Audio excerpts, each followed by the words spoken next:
Hey everyone, we have a step 1, step 2 cardiology question here today.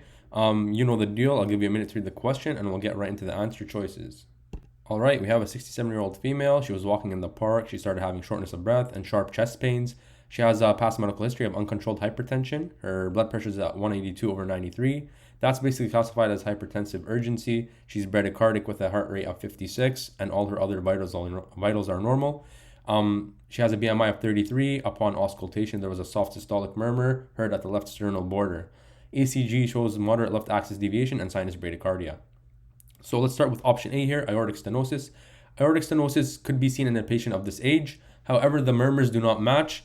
With aortic stenosis, you see a crescendo-decrescendo murmur at the right second intercostal space.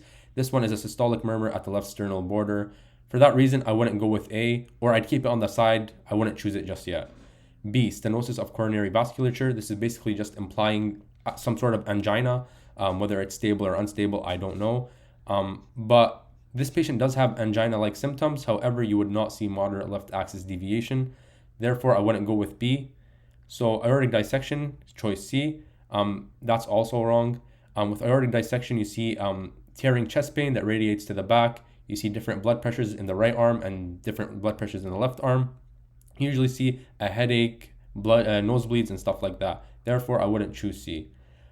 D, concentric hypertrophy. This is the correct answer. Over time, when you have uncontrolled hypertension, this causes the left ventricle to hypertrophy.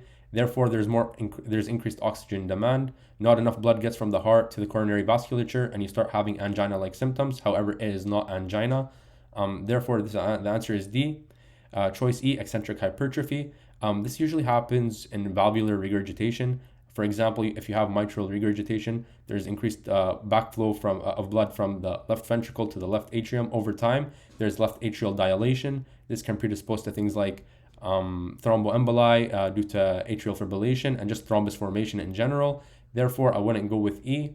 And F, cardiac tamponade. Usually this presents with something called the Beck's triad. This usually see JVD, which is jugular venous distension. You see hypotension and you see muffled heart sounds. The patient doesn't have any of those three. The blood pressure is elevated here. There's no JVD, and the physician was able to hear the murmur, the systolic murmur at the left sternal border. With cardiac tamponade, it would be hard for you to hear the murmur. And yeah, that's pretty much my video.